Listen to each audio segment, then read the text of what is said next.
ಲಕ್ಷ್ಮೀ ಬಾರಮ್ಮ.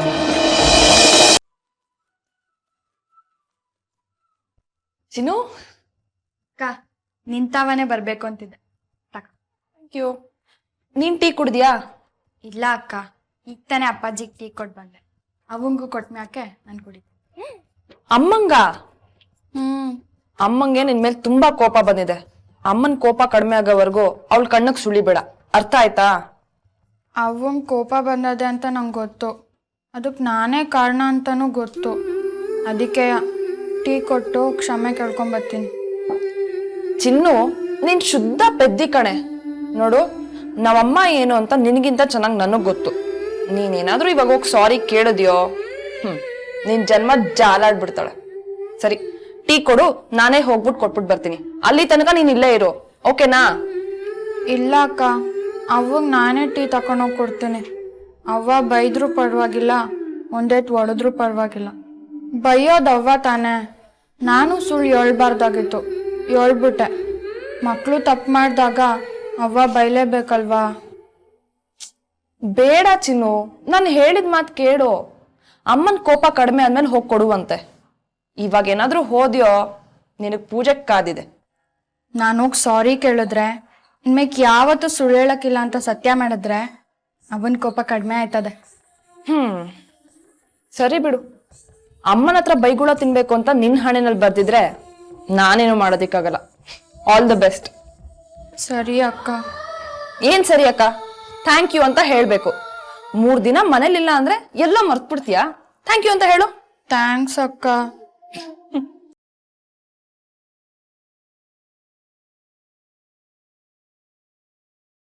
ಶ್ರುತಿ ಜೊತೆ ಫೋನಲ್ಲಿ ಮಾತಾಡ್ ಬರೋಷ್ಟ್ರಲ್ಲಿ ಅವಳಲ್ಲಿಂದ ಹೊರಟೋಗಿದ್ಲು. ರಾಮ್ ಎಲ್ಲಿಗೆ ಹೋದ್ಲು, ಯಾಕೆ ಹೋದ್ಲು ಒಂದು ನನಗೆ ಗೊತ್ತಿಲ್ಲ. ನಾನು ಅದಾದ್ಮೇಲೆ ಹುಡುಕ್ತೆ, ತುಂಬಾನೇ ಹುಡುಕ್ತೆ, ಬಟ್ ಸಿಕ್ಲಿಲ್ಲ. ಅವತ್ತಿಂದ ಇವತ್ತಿನ ತನಕ ನರಕ. ಒಂದೇ ಒಂದಿನನೂ ನಿದ್ದೆ ಮಾಡಿಲ್ಲ, ನೆಮ್ಮದಿ ಆಗಿಲ್ಲ.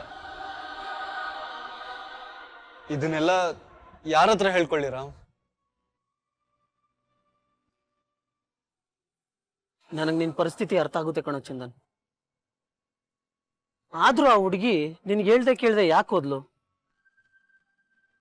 ಅದಕ್ಕೇನಾದ್ರೂ ಒಂದ್ ಕಾರಣ ಇರ್ಲೇಬೇಕಲ್ವಾ? ಅದೇ ನನಗೆ ಅರ್ಥ ಆಗ್ತಿಲ್ಲ ರಾಮ್.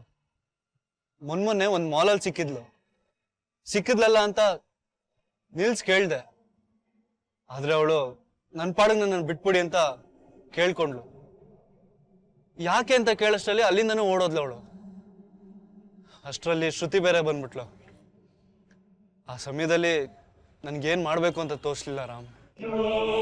ಸದ್ಯ ಅವಳು ಜೀವ ಸಹಿತ ಇದ್ದಾಳೆ, ಅದು ಬೆಂಗಳೂರಲ್ಲೇ ಇದ್ದಾಳೆ ಅಂತ ಗೊತ್ತಾಯ್ತಲ್ಲ. ಇದ್ರ ಮಧ್ಯೆ ಅವ್ರ ಅಣ್ಣ ಬೇರೆ ಅವಳನ್ನ ಹುಡ್ಕೊಂಡು ನಮ್ಮ ಮನೆ ತನಕ ಬಂದ್ಬಿಟ್ಟಿದ್ದ. ಅವನನ್ನ ಸಮಾಧಾನ ಮಾಡಿ ಊರಿಗೆ ವಾಪಸ್ ಕಳ್ಸೋಷ್ಟ್ರಲ್ಲಿ ಸಾಕೋಯ್ತು. ಅಲ್ಲ ಕಣೋ ಚಂದನ್, ಅಷ್ಟು ಸುಲಭವಾಗಿ ಅವನು ತಂಗಿನ ನೋಡ್ದೆ ವಾಪಸ್ ಊರಿಗೆ ಹೇಗೋದ? ಅಯ್ಯೋ, ಅದೊಂದು ದೊಡ್ಡ ರಗಳೆ.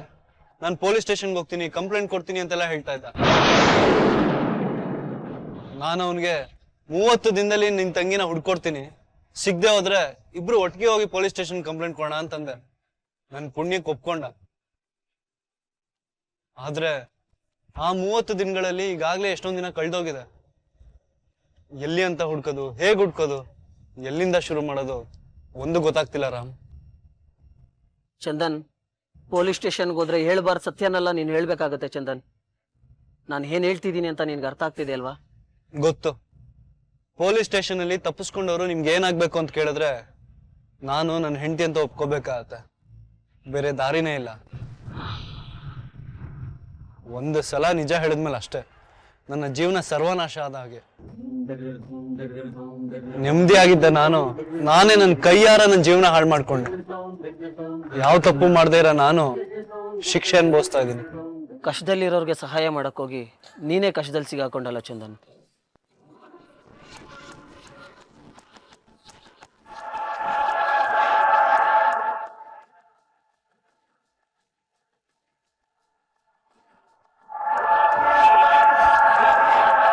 ಅವಾರೆ ಟೀ ತಕೊಳ್ಳಿ. ಬೇಡ.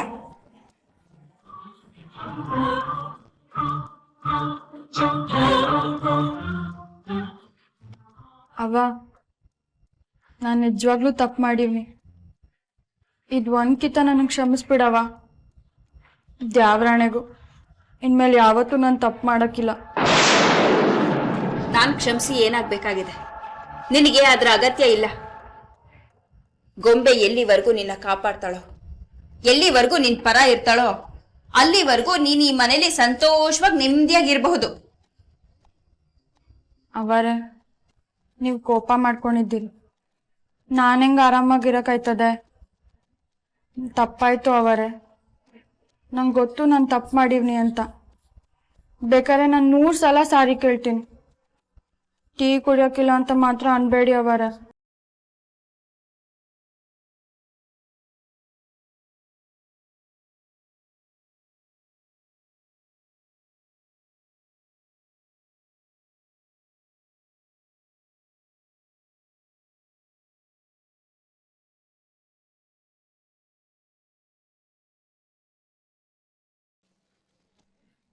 ನನ್ನ ಗೊಂಬೆ ಅಷ್ಟು ಸುಲಭವಾಗಿ ಯಾರನ್ನು ನಂಬೋದಿಲ್ಲ, ಯಾರನ್ನೂ ಹಚ್ಕೊಳ್ಳೋದೂ ಇಲ್ಲ.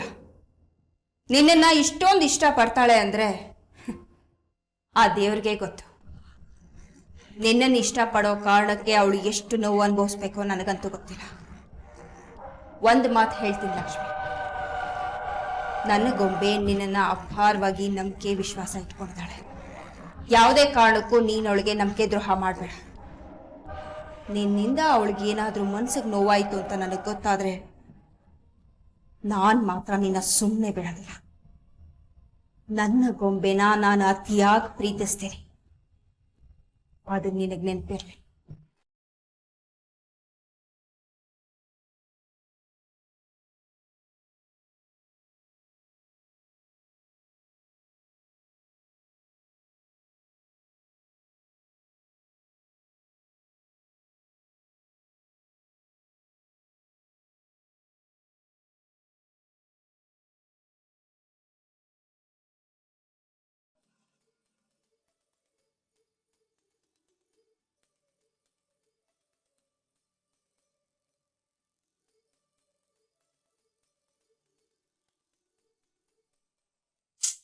ಚಿನ್ನು, ಯಾವಾಗ್ಲೂ ಕೆಲ್ಸ ಕೆಲ್ಸ ಕೆಲ್ಸ ಅಂತಿರ್ತೀಯ. ನನ್ಗಂತೂ ಕಾದು ಕಾದು ಸಾಕಾಯ್ತು ಕಣ. ಅಕ್ಕ, ಹೆಣ್ಮಕ್ಳು ಕೆಲಸ ಹುಡಿಕೊಂಡು ಮಾಡ್ತಾ ಇರ್ಬೇಕು ಅಂತ ತಾತಮ್ಮ ಹೇಳಿತ್ತು ನನ್ಗೆ.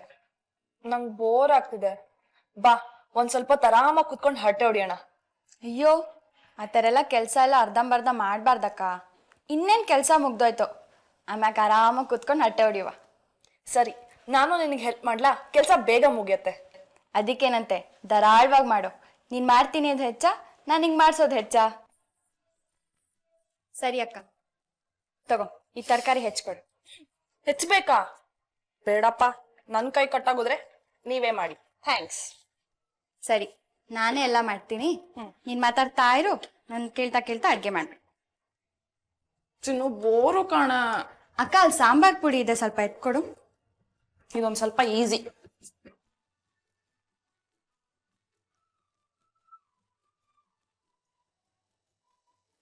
ಅಲ್ಲೇ ಇದೆ ನೋಡಕ್ಕ. ತಗೋ.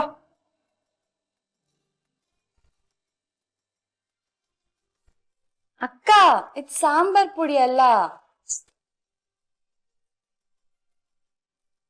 ನಿನ್ ಮನೇಲಿ ಏನೇನಿದೆ ಅಂತ ನಿನ್ಗೆ ಗೊತ್ತಿಲ್ವಾ? ಅದನ್ನೆಲ್ಲ ತಿಳ್ಕೊಂಡು ಏನ್ ಮಾಡ್ಬೇಕಾಗಿದೆ? ಬೇಗ ಮಾಡು. ನೋಡು, ಇದು ಸಾಂಬಾರ್ ಪುಡಿ. ಆಯ್ತಮ್ಮ ತಾಯಿ.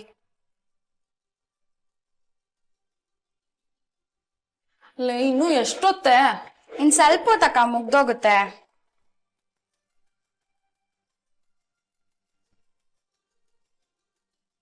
ಚಿನ್ನು, ಮೊಬೈಲ್ ಇಡೋ ಜಾಗ ಇದಾ? ಸಾರಿ ಅಕ್ಕ. ಸರಿ ಅಕ್ಕ, ಒಂದ್ ಹೇಳ್ಬಿಡ್ತೀಯ ಅಷ್ಟೇ. ಅಕ್ಕ, ಈ ಫೋನ್ ನಾನು ಯಾರಿಗ್ ಫೋನ್ ಮಾಡ್ಲಿ? ನೀನ್ ಯಾರಿಗೂ ಮಾಡ್ಬೇಡ, ನಾನ್ ಮಾಡ್ತೀನಿ. ಮಜಾ ನೋಡು. ಚಂದು, ಚಂದು, ಚಂದು. ಚಂದು ಚಂದು ರಂಜಿತ್ ಚಂದನ್ ನೋಡೋದ್ಯಾ? ಇಲ್ಲ, ನಾನು ಚಂದನ್ನೇ ಹುಡುಕ್ತಾ ಬಂದೆ.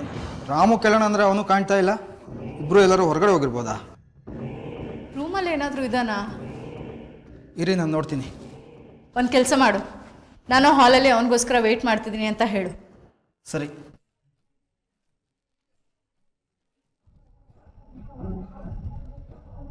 ಚಂದನ್, ಚಂದು,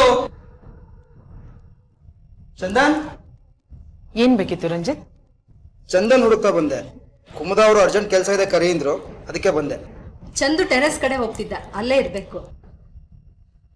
ಸರಿ, ನಾನು ಅಲ್ಲೇ ನೋಡ್ತೀನಿ. ರಂಜಿತ್, ಒಂದ್ ನಿಮಿಷ, ನಾನೇ ನೋಡ್ತೀನಿ.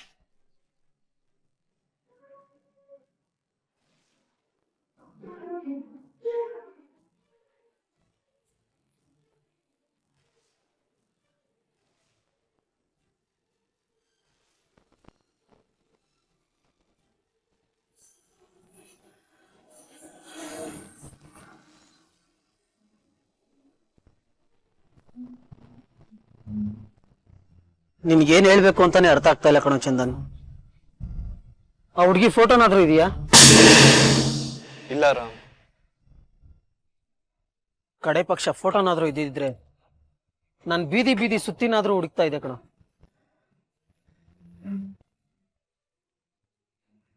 ನಿನ್ನ ನೋಡ್ತಾ ಇದ್ರೆ ನನಗಿಂತ ಜಾಸ್ತಿ ನೀನೇ ತಲೆ ಕಟ್ಸ್ಕೊಂಡಿದ್ಯಾ ಅನ್ಸುತ್ತೆ. ಬೆಟ್ಟದಷ್ಟು ಭಾರ ಹೊತ್ಕೊಂಡು ಕಷ್ಟ ಪಡ್ತಾ ಇದ್ರು ಹೆಂಗೋ ನಗ್ತೀಯ. ಸದ್ಯಕ್ಕೆ ದೇವರಲ್ಲಿ ಈ ಕಷ್ಟದಿಂದ ಪಾರ್ ಮಾಡಪ್ಪ ಅಂತ ಮಾತ್ರ ಕೇಳ್ಕೊಳ್ಬಲ್ಲೆ. ನನ್ನಂತವ್ರೆಲ್ಲ ಕೇಳಿದ್ರೆ ಆ ದೇವ್ರ ಏನು ಕೊಡಲ್ಲ. ಒಂದ್ ನೆನ್ಪಲ್ಲಿ ಇಟ್ಕೊ, ಈ ವಿಷಯ ಯಾರಿಗೂ ಗೊತ್ತಾಗ್ಬಾರ್ದು. ಅಕಸ್ಮಾತ್ ಏನಾದ್ರು ಗೊತ್ತಾದ್ರೆ ನನ್ನ ಜೀವನ ಹಾಳಾಯ್ತಷ್ಟೆ. ಬಾ ಹೋಗೋಣ.